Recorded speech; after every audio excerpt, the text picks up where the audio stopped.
نزول ہے وہ یہ ہے کہ کچھ دنوں کے لیے، ایک تو بالکل شروع میں جو رک گئی تھی فترت وحی،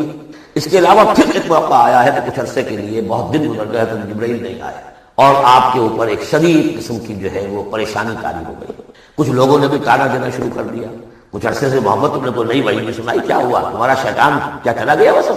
کوئی ایسا بھی بتایا گیا کہ ایک دفعہ کئی فتوا تھے، کئی راتوں تک آپ رات کو اٹھے نہیں، تو کہا وہ تمہارا شیطان تمہیں چھوڑ گیا ہے؟ کوئی ساتھ کے رہنے والی عورت جو تھی کہ رات میں نے سنی نہیں تمہاری جو پڑھنے کی جو تم پڑھا کرتے تھے، کہ شاید شیطان تمہیں چھوڑ گیا ہے۔ خود آپ کو جس قدر ایک اشتیاق رہتا تھا کہ وہی آئے اور آپ کی وہ روح کو جو ہے مزید اور غذا اور تر و تازگی جو ہے وہ مسلسل ملتی رہے، اس کی وجہ سے یہاں تک آتا ہے کہ حضور فرماتے کہ اس درجے میں رنج اور غم میں تھا کہ میں سوچتا بربنائے طب بشری، اس درجے حضور کے اوپر جو ہے یہ شاہ گزر رہا تھا کہ وہی کیسے بند ہو گئی، اور اس میں یہ بھی تھا کہ اللہ ناراض تو نہیں ہو گیا، کیا مجھ سے کوئی خطا تو ایسی نہیں ہو گئی، یہ سبب کیا ہوا؟ یہ ہے وہ کیفیت کہ جس کے اندر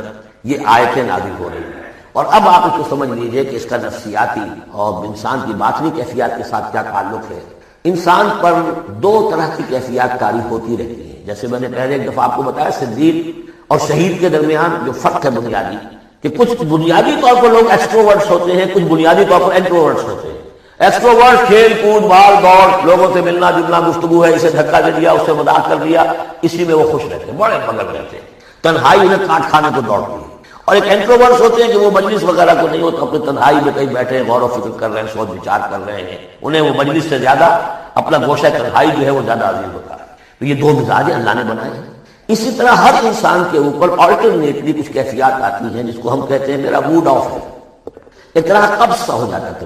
طبیعت میں بندش سی ہوتی ہے، کسی وقت اسی شخص کے اندر پھر انشراح سا ہو جاتا ہے، پھر ہنسنے بولنے کو جی چاہتا ہے، گفتگو کرنے کو جی چاہتا ہے۔ تو یہ کیفیت جب انسان کی روحانی زندگی سے متعلق ہو جائے تو اس کو پھر صوفیہ نے نام دیا قبض اور بسط۔ کبھی طبیعت میں انشراح ہے، انبساط ہے، طبیعت جو ہے وہ آمادہ ہے، ہر چیز میں روشنی کا پہلو آدمی دیکھ رہا ہے، ہر چیز کے اندر آپ کو معلوم ہے ایک تاریک رخ بھی ہوتا ہے کسی معاملے کا اور روشن رخ بھی ہوتا ہے، اس وقت انسان روشن رخ کو دیکھتا ہے۔ اور ایک وقت میں آتا ہے کہ طبیعت میں بندش سی لگ گئی ہے، جیسے اندر کوئی پکڑ لیا کسی نے، اب طبیعت جو ہے وہ بھی اپنے اندر وہ انقباض محسوس کر رہی ہے، اور پھر آدمی پیسیمسٹک ہو جاتا ہے، نا امید سا ہوتا ہے، پھر اسے ہر معاملے کا تاریک پہلو زیادہ نظر آنے لگتا ہے۔ تو یہ قبض اور بسط کی کیفیات ہیں۔ جب کبھی قبض کی کیفیت ہو، قاضی ثناء اللہ پانی پتی رحمۃ اللہ علیہ نے تفسیر مظہری میں لکھا ہے کہ قبض کی کیفیت میں اس صورت کا پڑھنا تریاق ہے،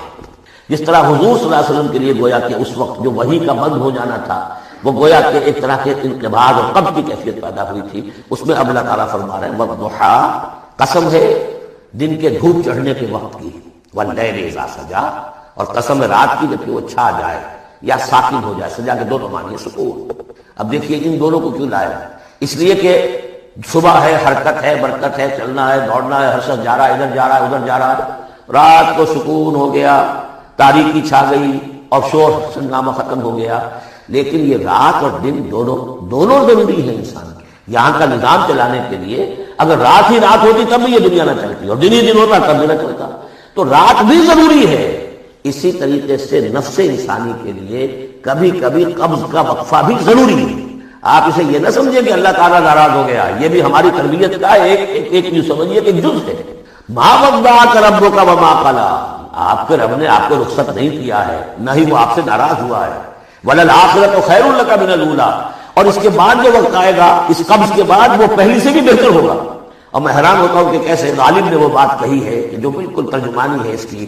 رکتی ہے میری طبع تو ہوتی ہے رواں اور، یعنی یہ کہ جب میری طبیعت کے اوپر کبھی کبھی رکاوٹ سی آ جاتی ہے، اب شعر جو ہے اچھے نازل نہیں ہو رہے، لیکن جب وہ رکاوٹ سے میں نکلتا ہوں، اس قبض سے نکلتا ہوں، رکتی ہے میری طبع تو ہوتی ہے رواں اور، اس لیے کہ اس قبض کے بعد جب مرحلہ آتا ہے انبساط کا اور انشراح کا تو وہ ایک قدم آگے ہوتا ہے، آدمی اس پہلی کیفیت سے ایک درجہ جو ہے اس کا بڑھ چکا ہوتا ہے۔ وَلَلْآخِرَةُ خَيْرٌ لَكَ مِنَ الْأُولَىٰ، یقیناً پچھلی ہر گھڑی، ہر ساعت اور ہر قبض کے بعد آنے والا انبساط آپ کے لیے پہلے سے اونچا درجہ لے کر آئے گا۔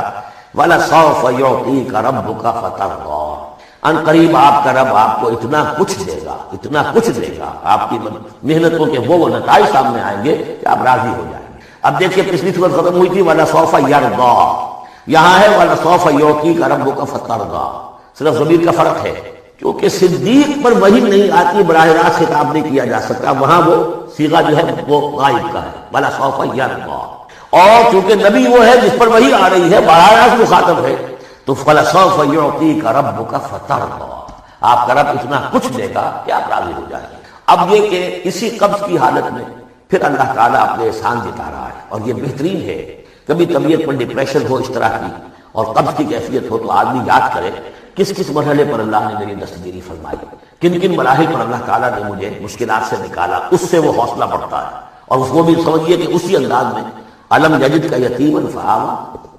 یہ سیرت النبی کے بڑے اہم حصے ہیں اس میں آ گئے ہیں۔ آپ کی پیدائش یتیمی میں، پوسٹیومس چائلڈ، باپ تو پہلے ہی فوت ہو چکا، 6 سال کی عمر میں والدہ گئی، 8 سال کی عمر میں دادا گئے، اور وہ یعنی جو آپ نے دیکھا ہے ابتدائی زمانہ زندگی کا، تو وہ یتیم تھا۔ علم یجد کا یتیما فآویٰ، کیا اس نے اے محمد آپ کو نہ پایا کہ آپ یتیم تھے، پھر پناہ دی، آپ کے لیے بندوبست کیا، دادا کے دل میں جو شفقت ڈالی، پھر آپ کے تایا زبیر کے دل میں جو شفقت ڈالی۔ عبد المطلب کے بعد فوراً ابو طالب کا نام آتا ہے، حالانکہ یہ غلط ہے تاریخی اعتبار سے۔ عبد المطلب کے بعد کافی عرصے تک زبیر جو آپ کے تایا تھے وہ سرپرست تھے، پھر ان کے انتقال کے بعد ابو طالب کا معاملہ ہے، لیکن ان کو بیچ میں سے غائب کر دیا گیا۔ بہرحال اللہ تعالیٰ جو بھی کسی کے دل میں ڈالتا ہے، آخر ابو طالب کے دل میں محبت ڈالی تو کس نے ڈالی؟ وہ ہم پڑھ چکے ہیں سورہ طٰہٰ میں، وَأَلْقَيْتُ عَلَيْكَ مَحَبَّةً مِّنِّي، حضرت موسیٰ علیہ السلام کی موہنی صورت کے اوپر اللہ تعالیٰ فرماتے ہیں ہم نے اپنی محبت کا پرتو ڈال دیا کہ تمہیں دیکھنے کے بعد وہ قتل کرنے کے ارادے سے باز رہ گئے، ان کے ہاتھ چھل ہو گئے، ایسی موہنی صورت اسے قتل کرنا۔ وَأَلْقَيْتُ عَلَيْكَ مَحَبَّةً مِّنِّي وَلِتُصْنَعَ عَلَىٰ عَيْنِي، یہ ہوا ہے۔ تو فرمایا أَلَمْ يَجِدْكَ يَتِيمًا فَآوَىٰ وَوَجَدَكَ ضَالًّا فَهَدَىٰ، اور پھر جب آپ شعور کی پختگی کو پہنچے اور غور و فکر کا مرحلہ آیا، حقائق میں انسان کو سوچ وچار کا مرحلہ آیا، اور آپ کو دیکھا کہ آپ تلاش حقیقت میں سرگرداں ہیں، تو ہدایت دی۔ وہ آگے آ جائے گا، بہت قریب پہنچ گئے ہم۔ اقرأ باسم ربک الذی خلق، وہ مرحلہ جب آئے گا۔ ووجدک عائلا فاغنیٰ، پایا آپ کو تنگ دست تو غنی کر دیا۔ کس طرح سے راستہ پیدا کیا ہے خدیجہ کبریٰ رضی اللہ تعالی عنہا نے، جو بھی ان کے آپ کے محاسن دیکھے کتنی گنجیدہ ہوئی ہیں۔ بڑے بڑے سردار قریش کے جو ہے ان سے نکاح کے خواہش مند تھے، انہوں نے خود جو ہے اپنی لونی کے ذریعے سے پیغام دیا ہے حضور کو۔ تو یہ ساری چیزیں جو ہے ان کی ساری دولت جو ہے وہ پوری کی پوری انہوں نے لا کر حضور کے قدموں میں ڈال دی ہے۔ وَوَجَدَكَ عَائِلًا فَأَغْنَىٰ فَأَمَّا الْيَتِيمَ فَلَا تَقْهَرْ، تو اے نبی تقاضے ان تینوں چیزوں کے کیا ہیں؟ ہم نے آپ کو یتیم پایا، پناہ دی، اب آپ بھی یتیم کے سرپرستی کیجئے، کسی یتیم کو اس کے اوپر کوئی جبر نہ ہو، سختی نہ ہو۔ وَأَمَّا السَّائِلَ فَلَا تَنْهَرْ، اور آپ جب کہ تلاش حقیقت میں سرگرداں تھے تو ہم نے آپ کو ہدایت دی، اسی طریقے سے اب آپ کو بھی کوئی شخص سائل بن کر آپ کے پاس آئے سوال کرے، اسے جھڑکنا نہیں ہے۔ اسے جو بھی سائل دونوں طرح کے ہوتے، سوال کرنے والا کوئی علمی سوال اور سوال کرنے والا کوئی